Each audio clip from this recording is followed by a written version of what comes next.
This is the Marex 360cc. The base price for this boat is around £300,000, but this particular model, with nearly every single option box ticked, is just over £410,000, including VAT.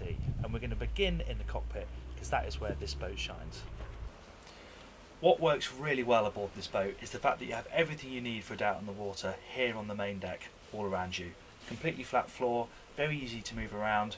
Obviously the heart of the boat is this galley here, which spreads across both sides, so you have a good amount of countertop, you have a big twin sink, a 3-burner gas hob, good amount of cooling space over this side, and there's actually another cooling drawer underneath the helm seat here. But another smart touch is if I move back here, you have this pop-up bar area, so you have even more counter space, and it really feels nice to close in this seating area here, which spreads across both sides of the boat. Really sociable, and the table is big enough that it can span the companionway and people can sit both sides when you're sitting down to lunch or dinner.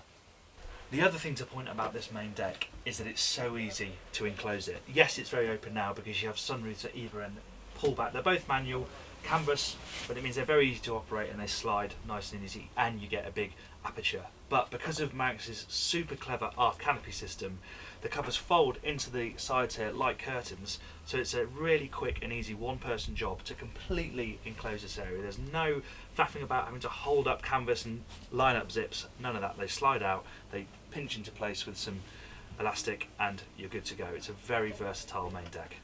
Now, it's not a cheap boat, over £400,000 all in for a 36-footer. However, you can see where that money's going because quality on board is very impressive. Not only the perceived quality, like this lovely countertop here and the wooden tops over the sinks, and even this rather smart bending tap, but all the lockers aligned and really beautifully smooth. Teak cabinetry is lovely, all real wood, and soft close mechanisms on every drawer. And then there's a deck storage. That's really impressive. It's a very practical boat, this. You have storage under the floor, you have storage under every seat in the dinette, and you have dedicated storage on the transom for lines and fenders. There are two ways to get to the foredeck aboard the 360. You can either use the side decks, which are a good enough size, but you can also walk straight through the windscreen here, up this little run of teak steps and out onto the foredeck, which does make life easy. Now, down here on the lower deck is where you find the boat's accommodation. There are two cabins, the pick of which is the forward master. It has standing headroom for someone of 6 foot, a good sized double berth, and hanging storage either side. Now, the amidships cabin is a bit more compromised because the berth runs under the cockpit, so really it's a crawling berth only, though the bed is a good size. And it's nice to see that there's full standing headroom, at least in the doorway, and it has its own hanging storage as well. And then to starboard you have the bathroom, which again is a good size, and it's large enough to have its own separate shower cubicle. Now, getting into the engine room is a little bit of a process. You have to flip the table around, take a couple of cushions off and lift up the deck hatch, but once in, it's a really good space. Installation is really high quality, there's lots and lots of soundproofing and plenty of storage space down here as well. Access to the engines is okay, particularly good to the starboard engine, but getting to daily service items is a bit tougher on the port side one, and it's quite hard to get around either side, but for day-to-day stuff it's absolutely fine. Now, on the face of it, this may not be a boat that you buy for the driving experience, but get it out to sea and that opinion soon changes, because it's such a well sorted boat, both its drivetrain and its hull. It's far more agile than you might expect it to be. It genuinely is a really enjoyable boat to drive. The controls are really smooth, inputs very, very predictable, and because you've got a pair of stern drives, you just have mountains of grip. So even when you really sling it in and give it some throttle, it turns really sharply but very smoothly. It doesn't jump, doesn't even slide, it just grips and turns. It's really quite addictive, but then when you stop doing that, it settles into a really nice refined cruise. So we're doing 27-28 knots here, and actually we found that 3,000 RPM and 30-31 knots is a really comfortable fast cruising speed.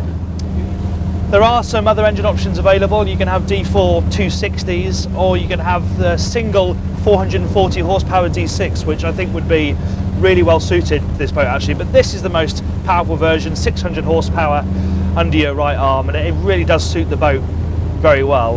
And the thing with Marex is they sort the driving environment out as well. The driving position is excellent, the helm is really clearly laid out, you've got a nice mix of digital and analog. Now, the second plotter is an option, this boat has it, but it's really nice because then you can have your dials or radar up on one side and you have the chart on the other. Really very few complaints here at the helm, and with the roof open you can bolster this seat and stand and see over the windscreen as well. Now we timed it from 0 to 30 knots and that took all of 17 seconds, and today we've topped out at just over 38 knots at full revs. And I've also found that really you don't need to worry about trim too much. You have got Volvo Penta's interceptor blades, really nice system, very fast acting, but actually I've hardly touched them. The boat has a very nice natural running attitude and the view is very good really at all speeds.